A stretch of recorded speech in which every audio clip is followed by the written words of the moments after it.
എല്ലാവർക്കും നമസ്കാരം. കർക്കിടക മാസം മുതൽ വളരെയധികം ഉന്നതിയിലെത്തുന്ന ഒരു നക്ഷത്രമാണ് അനിഴം. ബുധൻ്റെ നക്ഷത്രമായ അനിഴം ബുദ്ധിയും വിവേകവും ഉള്ളവരാണ് ഇവർ. ജീവിതത്തിൽ അഭിവൃദ്ധി വരുന്ന ഒരു കാലഘട്ടമാണ്. ആത്മവിശ്വാസത്തോടെ മുന്നോട്ട് പോകാം. കർമ്മമേഖലയിൽ വളരെയധികം വളർച്ചയാണ് കാണുന്നത്. പുതിയ തൊഴിലവസരങ്ങൾ ലഭിക്കുന്നതാണ്. എല്ലാ കാര്യത്തിലും ഒരു ഉണർവുണ്ടായിരിക്കുന്നതാണ്. സാമ്പത്തികം, തൊഴിൽപരം, ഈ മേഖലയിലെല്ലാം ഉയർച്ചയാണ് കാണുന്നത്. തൊഴിലവസരങ്ങൾ ലഭിക്കും, പുതിയ തൊഴിലവസരങ്ങൾ ലഭിക്കും. ഉയർന്ന പദവിയിലെത്താനുള്ള ഒരു കാലഘട്ടമാണ്. സാമ്പത്തിക സ്ഥിതി വർദ്ധിക്കും. കടബാധ്യതകൾ കുറയുന്നതാണ്. ഭാഗ്യദേവത കനിയുന്നൊരവസരമാണ് കർക്കിടക മാസം മുതൽ ഈ അനിഴ നക്ഷത്രക്കാർക്ക്. വാഹനം, വീട് എന്നിവ വാങ്ങാൻ ആഗ്രഹിക്കുന്നവർക്ക് അത് നടക്കും. കുടുംബങ്ങളിൽ സമാധാനം, സന്തോഷം എന്നിവ ഉണ്ടാകുന്നതാണ്. യാത്രകൾ പോകാൻ അവസരം ലഭിക്കുന്നതാണ്. വിവാഹം കഴിയാത്തവർക്ക് അതിനുള്ള സമയമാണ്. വിദ്യാഭ്യാസ പുരോഗതി വളരെയധികം നല്ലതാണ്. കുടുംബത്തിൽ സമാധാനം, സന്തോഷം എന്നിവ ഉണ്ടാകും. ശുഭകാര്യങ്ങൾ നടക്കുന്നതാണ്. പുതിയ ബന്ധങ്ങളെല്ലാം ഉണ്ടാകും. ഈ നക്ഷത്രക്കാരുടെ മനസ്സ് നിഷ്കളങ്കമായതാണ്. എന്ത് ചെറിയ കാര്യം കിട്ടിയാലും ചിന്തിച്ചു കൊണ്ടിരിക്കുന്ന ഒരു സ്വഭാവമാണ് അനിഴ നക്ഷത്രക്കാർക്ക്. നിസ്സാര കാര്യങ്ങൾ മതി വിഷമിച്ചു കൊണ്ടിരിക്കുക. മനസ്സിന് ബലം കുറവാണ് ഈ നക്ഷത്രക്കാർക്ക്.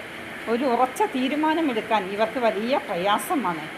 ഒരാളെ പുകഴ്ത്തുകയും അതേസമയം താഴ്ത്തി പറയുകയും ചെയ്യുന്ന ഒരു സ്വഭാവം അനിഴ നക്ഷത്രക്കാർക്കുണ്ട്. ലക്ഷ്യം നേടാൻ വളരെയധികം പരിശ്രമിക്കുന്നവരാണ് അനിഴ നക്ഷത്രക്കാർ.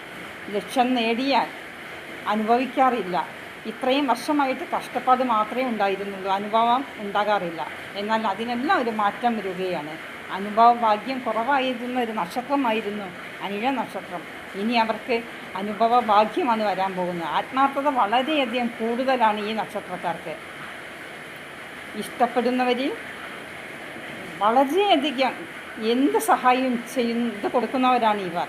എന്നാൽ തിരിച്ച് വിരോധമാണ് ഇവർക്ക് കിട്ടാറുള്ളത്. ആരോടും പിണങ്ങുന്ന ഒരു സ്വഭാവം ഇവർക്കില്ല. എന്നാൽ പിണങ്ങിയാൽ ഇണങ്ങുന്ന സ്വഭാവവുമില്ല. ദുഃഖം സഹിക്കാൻ ഇവർക്ക് വളരെ അധികം ബുദ്ധിമുട്ടാണ്. ദുഃഖം സഹിക്കാൻ വയ്യാത്തവരാണ് ഇവർ. ഒരു പ്രശ്നം വന്നാൽ അത് വീണ്ടും ചിന്തിച്ചു കൊണ്ടേയിരിക്കുന്ന ഒരു സ്വഭാവമാണ് അനിഴ നക്ഷത്രക്കാർ. എന്തായാലും ഇവരുടെ എല്ലാ കഷ്ടപ്പാടുകളും മാറി ഇനിയൊരു പുതിയ കാലഘട്ടമാണ് കർക്കിടക മാസം മുതൽ ഈ അനിഴ നക്ഷത്രക്കാർക്ക് വരാനുള്ളത്. എല്ലാ കാര്യത്തിലും പുരോഗതിയാണ്. വിഷ്ണു ഭഗവാനെ പ്രാർത്ഥിക്കുക, വഴിപാടുകളെല്ലാം ചെയ്യുക. എല്ലാവർക്കും നമസ്കാരം. ഇതാണ് ഇന്ന് പറയുന്നത്. എല്ലാ കാര്യത്തിലും പുരോഗതിയാണ് ഇവർക്കുണ്ടാകുന്നത്. നന്നായി വഴിപാട് ചെയ്യുക, വിഷ്ണു ക്ഷേത്ര ദർശനം, വിഷ്ണു സഹസ്രനാമം ജപിക്കുക. ഇതെല്ലാം ചെയ്യുന്നത് ഇവർക്ക് വളരെയധികം ഗുണമുണ്ടാകുന്നതാണ്.